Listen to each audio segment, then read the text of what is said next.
Mag, la compañía líder en garantizar el cobro del alquiler, les ofrece este espacio.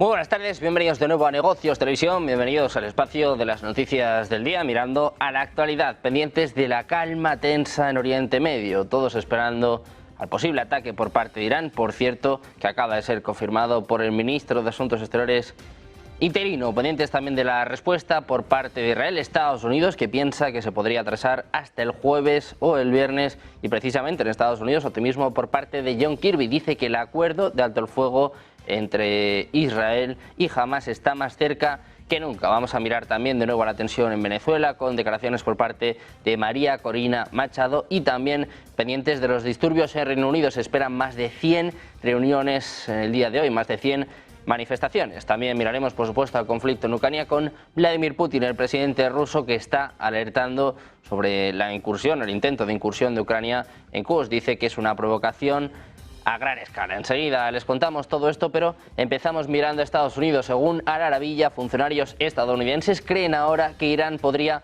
atrasar sus ataques. Creen que va a esperar hasta el jueves o el viernes y posiblemente incluso hasta el fin de semana para lanzar su ataque de represalia contra Israel. Se espera que la reunión de emergencia de hoy, que ha terminado hace escasos minutos en la Organización de Cooperación Islámica, ayude a Irán a justificar su ataque. Sin embargo, aún no está claro cuál será el tamaño y la venta del ataque y si se va a coordinar con grupos respaldados por Irán como Hezbollah. Los oficiales de defensa de Estados Unidos están seguros de que pueden defender a Israel contra un ataque iraní, incluso si es más grande que el ataque en abril e involucró a otros grupos proxy como los hutíes, pero dice que un conflicto prolongado con Hezbollah en el Líbano se ve como increíblemente preocupante debido a su arsenal masivo de cohetes, misiles y aviones no tripulados, junto con su proximidad a Israel.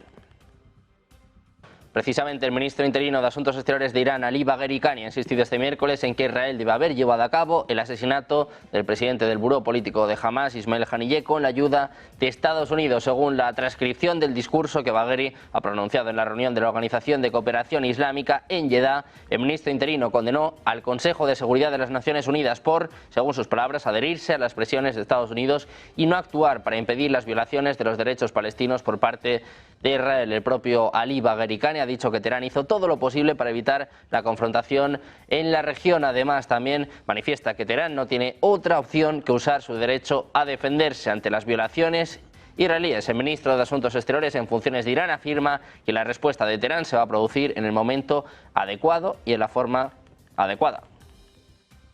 Precisamente también hay declaraciones en Irán por parte del presidente Masoud Pezeshkian. Ha reiterado este miércoles las amenazas de Teherán de tomar represalias por el asesinato del líder de Hamás, pero añadió que la respuesta se va a mantener dentro de los límites del derecho internacional. Dice literalmente que Teherán se reserva el derecho de responder adecuadamente a los crímenes israelíes. Según Al Jazeera, dice que los países occidentales deben dejar de apoyar a Israel si quieren impedir la propagación de la guerra y el caos en la región. Dice que no van a permanecer en silencio ante los ataques a sus intereses y a su seguridad y que actuarán de conformidad con las leyes y las convenciones internacionales. Irán, que por cierto, como les contamos hace unos minutos, ha pedido acceso al espacio aéreo tanto de Irak como de Jordania para lanzar su ataque contra Israel.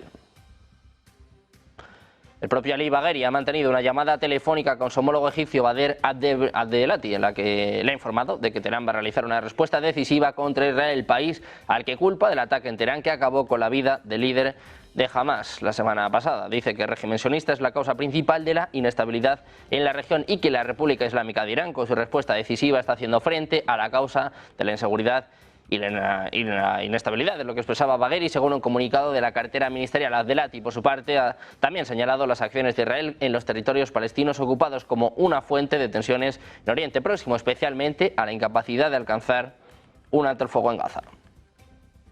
Los esfuerzos diplomáticos de Estados Unidos para moderar las represalias de Irán por el asesinato del líder de Hamás podrían estar funcionando, es lo que apuntan funcionarios de la Casa Blanca a The Washington Post. Irán ha amenazado con castigar a Israel por el asesinato, advirtiendo que su respuesta será más dura que su ataque del 13 y 14 de abril, mientras que Hezbollah ha amenazado con una respuesta al asesinato por parte de Israel del alto comandante Fuad Shukr en Beirut, lo que aumenta los temores de una guerra regional. Pero Irán aún puede repensar sus planes después de que Estados Unidos haya enviado rápidamente sus fuerzas a la región, transmitiendo mensajes a Irán advirtiendo sobre graves consecuencias para el nuevo gobierno del presidente Masoud Pezeshkian. Es lo que informaba The Washington Post. Dice que Irán entiende claramente que Estados Unidos es inquebrantable en la defensa de sus intereses, sus socios y su pueblo. Añade que han trasladado una cantidad significativa de activos militares a la región para subrayar ese principio. Es lo que apuntaba The Washington Post, un funcionario de la administración de Joe Biden.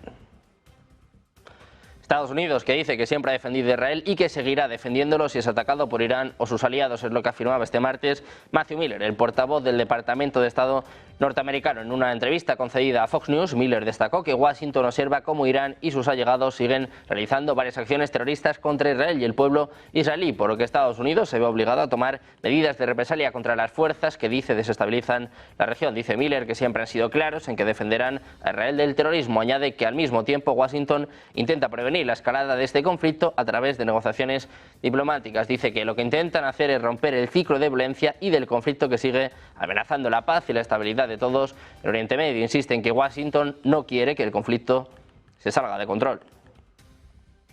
También miramos al primer ministro israelí Benjamin Netanyahu. Ha visitado la base de reclutamiento del ejército de Tel Hashomer. Se ha reunido con reclutas del cuerpo blindado y del cuerpo de ingeniería de combate de la CFDI. Dice Netanyahu que siguen avanzando hacia la victoria. Sabe que los ciudadanos israelíes están en alerta y les pide una cosa: que mantengan la paciencia y la calma. Dice Netanyahu que están preparados tanto para la defensa como para el ataque y que están atacando a sus enemigos y también decididos a defenderse. Es lo que apuntaba a las tropas. Según el comunicado, expresaba su orgullo por los soldados, tanto los que están en la reserva como los que están en el ejército permanente, llamándolos la columna vertebral de la nación.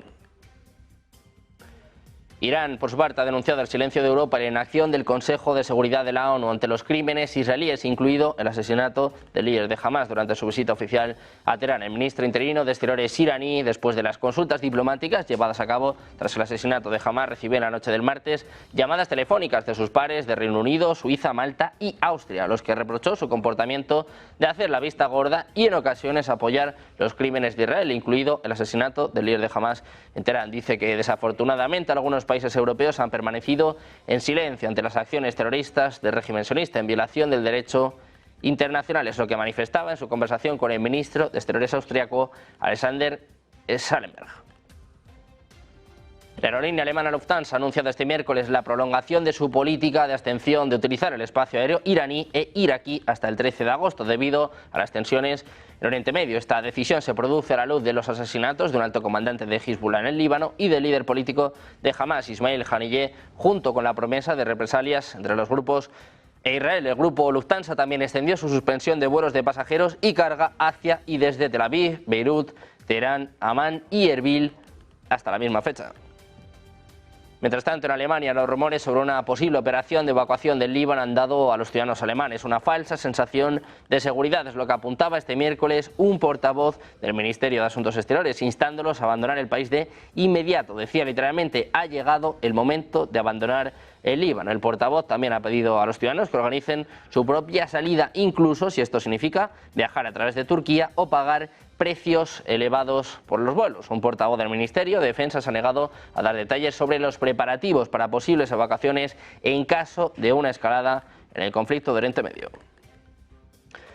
El secretario del Departamento de Estado de Estados Unidos, Anthony Blinken, ha pedido este martes de forma pública a Irán e Israel que eviten una escalada del conflicto en Oriente Próximo, mientras se espera una inminente respuesta iraní al asesinato del líder de Hamas en un ataque en Teherán achacado a Israel. Dice Blinken que siguen trabajando intensamente para reducir las tensiones en la región y evitar que se extienda este conflicto. En los últimos días, dice Blinken, que han estado en contacto constante con sus socios en la región y más allá. Añade que han escuchado un consenso claro que nadie debe intensificar este conflicto. Dice que han estado involucrados en una intensa diplomacia con aliados y socios, comunicando este mensaje directamente a Irán. Dice Blinken que han comunicado este mensaje también a Israel y subraya el compromiso de Washington con la seguridad de Israel. Dice que es férreo y que van a seguir defendiendo a Israel contra ataques de grupos terroristas o sus patrocinadores, así como seguirán defendiendo a sus tropas. Dice Blinken que todos en la región deben entender que nuevos ataques solo perpetúan el conflicto, la inestabilidad y la inseguridad para todos, es lo que señalaba en rueda de prensa con el secretario de Defensa, Lloyd Austin, y sus homólogos australianos. Precisamente el propio Austin, el secretario del Departamento de Defensa de Estados Unidos, ha asegurado este martes que no va a tolerar ataques contra personal estadounidense en Oriente Próximo, en referencia a los ataques que han tenido lugar durante esta semana con 2 cohetes contra la base de Ain al-Assad, que dejó varios militares heridos. Dice que Estados Unidos no va a tolerar ataques contra su personal, mientras, dice, ajustan su política militar para fortalecer la protección de sus fuerzas. En concreto, dice que su compromiso férreo con la defensa de Israel y preparados para responder a cualquier contingencia sigue en pie, es lo que afirmaba en una rueda de prensa junto a Antony Blinken y sus homólogos australianos en Maryland. Al mismo tiempo, ha explicado que Washington está tomando medidas para rebajar las actuales tensiones en la región y evitar una escalada por parte de Irán y sus milicias asociadas. Funcionarios israelíes creen que algunos de los lugares que podrían ser blanco de Irán y Hezbollah en un ataque a gran escala contra Israel incluyen símbolos del gobierno como la Knesset y la oficina del primer ministro en Jerusalén, centros del mando militar como el cuartel general de la CFDI en Tel Aviv, así como varias otras bases militares, aeródromos y centros de inteligencia. También existe la preocupación entre algunos funcionarios de que los ataques podrían tener como objetivo varias piezas de la infraestructura israelí, que incluye centrales eléctricas, puertos, aeropuertos, depósitos de combustible, depósitos de amoníaco e incluso las principales carreteras. Sin embargo, esto se considera menos probable debido a las represalias que daría en este caso Israel. El ministro israelí de Asuntos Exteriores, Israel Katz, ha vuelto a hablar este miércoles de la designación de Yahya Sinwar como nuevo jefe político de Hamas, en esta ocasión para señalar la responsabilidad de Irán en esta elección, afirmando que la cuestión palestina está ahora completamente controlada por Teherán. Dice que la elección de Yahya Sinwar como líder de Hamas debe enviar un mensaje claro al mundo, que la cuestión palestina está ahora completamente controlada por Irán y Hamas. Así comenzaba su mensaje un Katz, que la víspera afirmaba que este nombramiento era otra convincente razón para acabar con su vida. Katz apuntado hacia Irán y sus supuestas campañas de desestabilización en la región, instando a la necesidad de que la comunidad internacional apoye a Israel en su lucha contra el eje iraní y el islamismo extremista. También miramos, en este caso, dirigiéndose las tropas al ministro de Defensa israelí Yoav Gallant. Se ha reunido durante un simulacro de guerra en el Líbano. Advierte de que el jefe de Hezbollah, Hassan Nasrallah, puede hacer que el Estado libanés pague altos precios. Dice Gallant que tal y como están las cosas, Nasrallah puede hacer que el Líbano pague un precio muy alto. Dice que ni siquiera se imaginan lo que podría pasar. Es lo que apuntaba a las tropas de la brigada de paracaidistas de reserva. Dice Gallant que esto también podría derivar en una guerra que no es una teoría, sino que es algo real. Israel amenaza al jefe de Hezbollah, añade que el Líbano va a pagar un alto precio.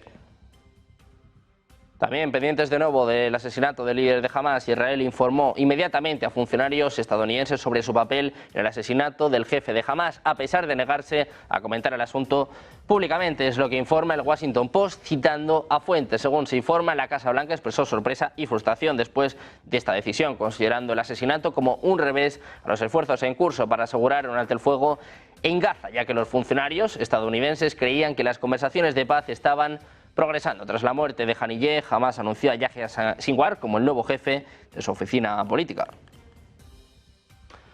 Mirando también de nuevo a Estados Unidos, les contamos que combatientes respaldados por Irán y el gobierno sirio han atacado zonas aéreas controladas por combatientes respaldados por Estados Unidos en el este de Siria, matando al menos a 2 personas e hiriendo a otros. Es lo que apuntaba este miércoles la principal fuerza respaldada por Estados Unidos en el país, según recoge Washington Post. Los enfrentamientos en la provincia oriental siria de Deir ez-Zor, fronteriza con Irak, se han producido en medio de una gran tensión en la región tras asesinatos la semana pasada de un alto comandante militar del grupo militante libanés de Hezbollah en Beirut y del líder de Hamas en Irán. Israel fue culpado de ambos ataques e Irán y Hezbollah han prometido tomar represalias. Se ha informado de vuelos intensivos de aviones de guerra estadounidenses en la zona rural oriental de Deir ez-Zor en Siria bajo el control de las SDF respaldadas por Estados Unidos. Hoy mismo fuerzas tribales alineadas con el ejército árabe sirio han irrumpido en la ribera oriental y han tomado posesión de varias aldeas. Estados Unidos podría perder los yacimientos petrolíferos que ocupa y además los que roba el petróleo de Siria. También miramos a Turquía. Ha presentado este miércoles una declaración de intervención en el caso de genocidio de Sudáfrica en la Corte Internacional de Justicia en La Haya. Es lo que apuntan varias fuentes, como una declaración después de que el ministro de Asuntos Exteriores, Hakan Fidan, dijera esta semana que Turquía haría precisamente esta declaración el miércoles. Dicen que la intervención de Turquía empuja a la comunidad internacional a reconocer y abordar la crisis humanitaria en Gaza. En mayo, Turquía dijo que había decidido sumarse al caso iniciado por Sudáfrica, ya que intensificó las medidas contra Israel por el asalto a Gaza, y agregó que su solicitud seguiría los preparativos legales necesarios. En junio, España dijo que había pedido intervenir en el caso en la CIG, el órgano legal más alto de las Naciones Unidas, creado en 1946 para tratar disputas entre Estados. Israel ha rechazado repetidamente las acusaciones de genocidio en el caso como infundadas. Pendientes precisamente de Turquía, amenazas por parte de Estados Unidos por suministrar supuestamente armas a Rusia. Hacemos una pausa, unos minutos, y se lo contamos enseguida en Negocios Televisión.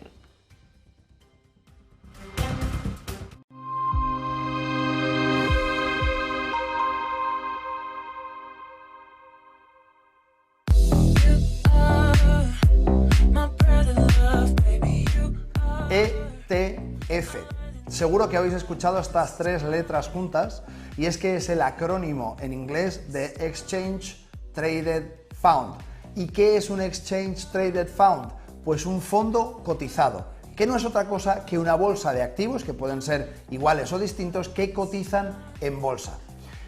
Recientemente está sonando mucho estas tres letras porque se ha aprobado a principios de 2024 un ETF sobre Bitcoin, y casas como Vanguard o BlackRock están comercializando este ETF desde sistemas regulados, cosa que hasta ahora no era posible. Si queríamos comprar Bitcoins teníamos que trabajar en un exchange y no están regulados. Por tanto, es especialmente importante que entendáis que desde principios del 2024 se puede operar este tipo de producto de manera totalmente regulada y con todas las garantías.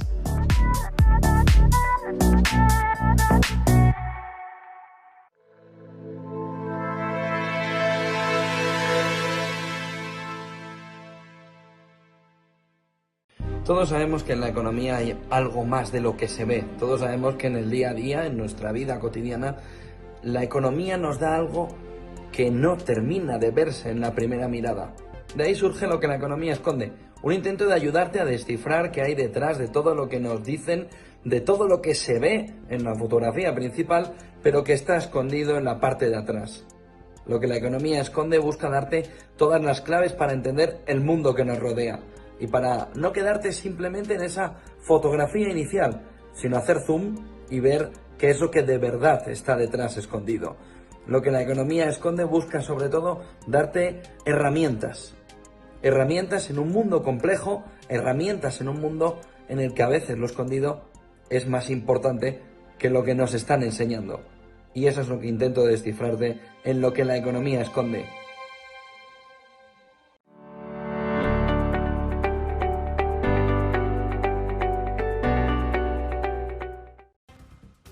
Ya estamos de vuelta en Negocios Televisión, pendientes de la última hora, poniendo el foco en Estados Unidos. Afirma que Turquía exporta productos estadounidenses sensibles a Rusia y podría imponer nuevas restricciones a las empresas turcas. Es lo que afirma el secretario adjunto del Comercio de Estados Unidos, Matthew Axelrod, en un comentario a Financial Times. Dice que necesitan que Turquía les ayude a detener el flujo ilícito de tecnología estadounidense a Rusia. Es lo que apuntaba en una declaración al diario británico. Dice que necesitan ver avances y rápidos por parte de las autoridades y la industria turcas, o no tendrán más opción que imponer consecuencias a quienes evadan sus controles de exportación. Según el diario, el Departamento de Comercio de Estados Unidos ya añadió 18 empresas turcas a su lista de entidades por exportar a Moscú los artículos sensibles de origen estadounidense, por lo que los fabricantes de Estados Unidos se ven obligados a adquirir unas licencias especiales si quieren seguir vendiendo dichos productos a las compañías turcas sancionadas. Según el funcionario anónimo del Departamento de Comercio de Estados Unidos, se puede esperar ver más de eso en el futuro, a menos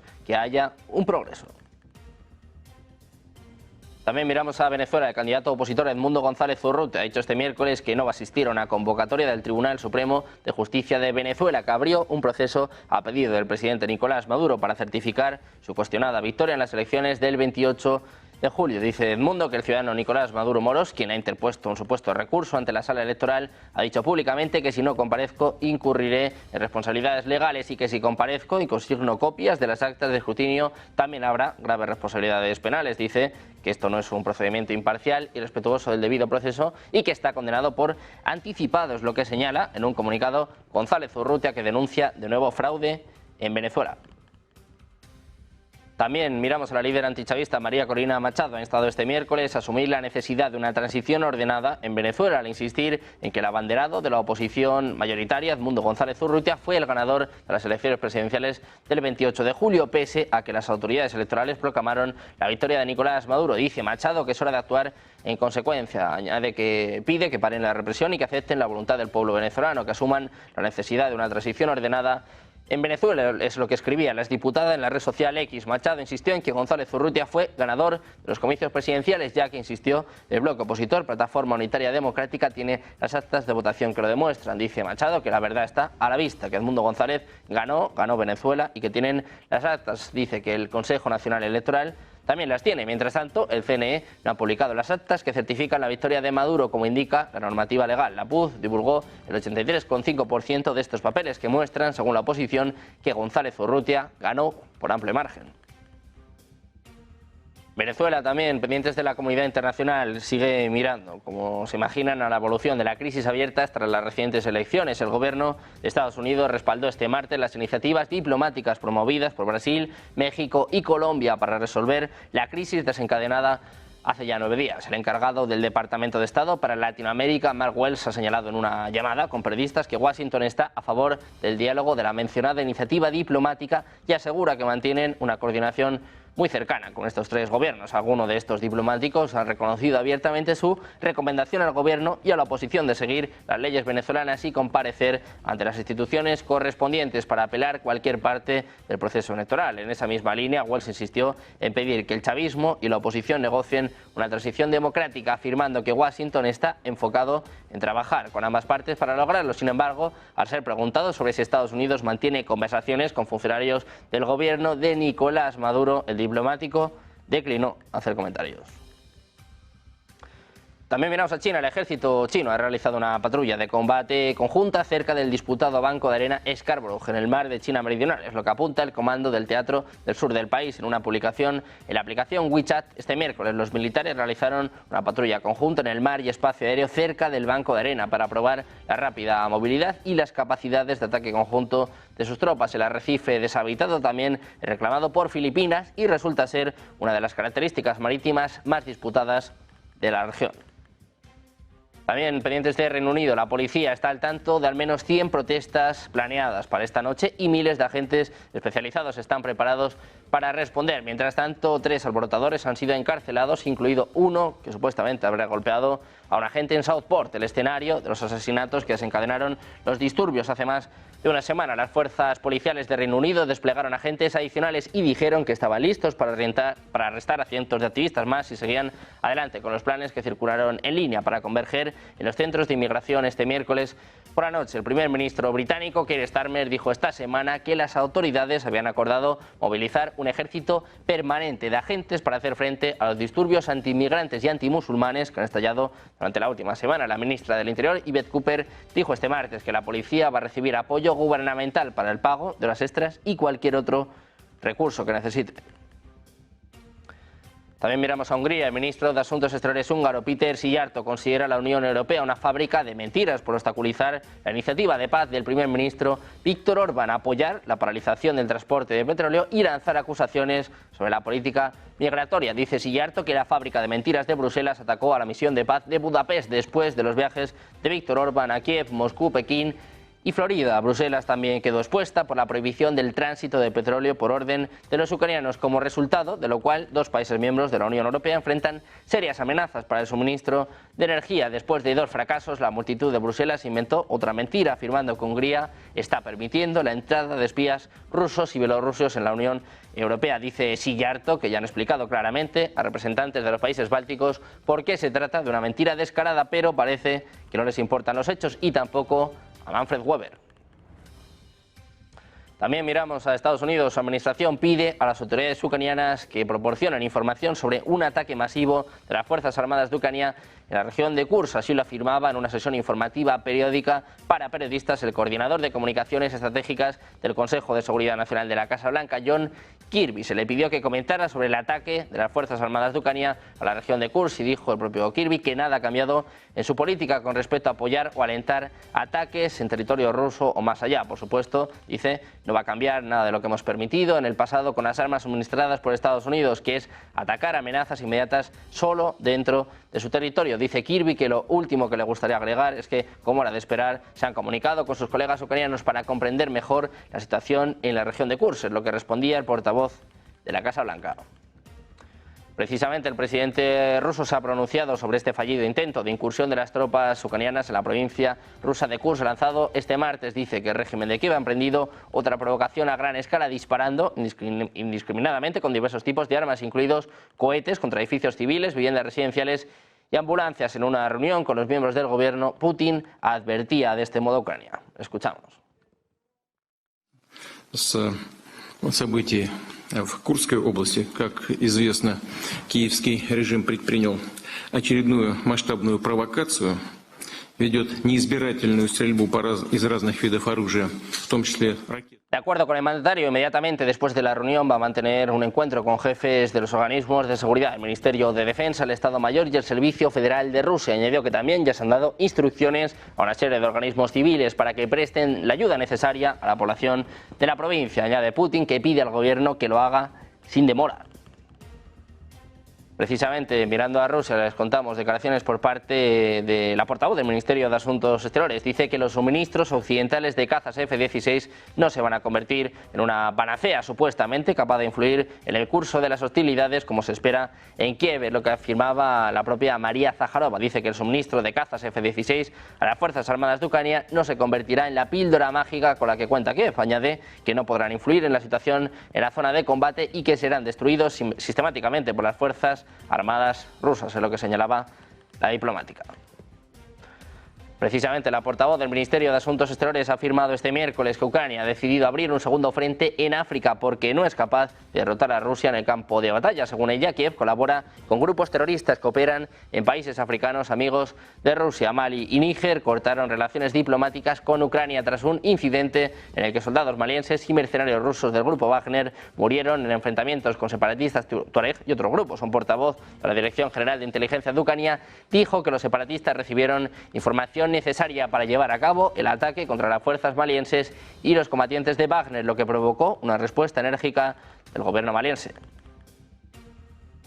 Precisamente el gobierno de Níger ha anunciado la ruptura de relaciones con Ucrania, siguiendo así los pasos de su vecino y aliado Mali, que decidió suspender las relaciones bilaterales, acusando a las autoridades ucranianas de ayudar a los grupos independentistas del norte del país. En un comunicado leído en la televisión estatal por un miembro de la Junta Militar nigerina en el poder desde hace un año, anuncia esta decisión en solidaridad con el gobierno y el pueblo maliense. Los vecinos de Mali, Níger y Burkina Faso, los tres gobernados por juntas militares, han conformado una confederación de ayuda mutua llamada Alianza de Estados del Sahel y emprendiendo políticas antioccidentales y de acercamiento a Rusia. La crisis diplomática entre Ucrania y los gobiernos de Mali y Níger han surgido después de que se conociera la muerte en una emboscada de las fuerzas rebeldes y de grupos terroristas Al-Qaeda en el norte del país de decenas de mercenarios de Wagner que asisten a Bamako en su lucha contra los secesionistas. También pendientes de Ucrania les contamos que Rusia lanzó la pasada madrugada contra territorio ucraniano 30 drones kamikaze iraníes Shahid que fueron derribados en su totalidad por las defensas aéreas ucranianas, es lo que informaba a la Fuerza Aérea Ucraniana en su parte de hoy. Los drones fueron lanzados desde los territorios de Primorsko, Astars y de Yeisk, ambos situados en el suroeste de la Federación de Rusia. Las interceptaciones se produjeron sobre los oblasts ucranianos de Kiev, Cherkasy, Melnytsky y Vinnytsia, Mykolaiv y Gerson y Kharkov. Las Fuerzas Armadas ucranianas utilizaron patrullas móviles, unidades de misiles antiaéreos y medios de guerra radioelectrónicos para derribar estos drones. Pendientes también de la actualidad económica después del cierre europeo, nuevas subidas hoy para Wall Street. Hacemos una pausa, unos minutos y enseguida se lo contamos en Negocios Televisión. SEAG, la compañía líder en garantizar el cobro del alquiler, les ha ofrecido este espacio.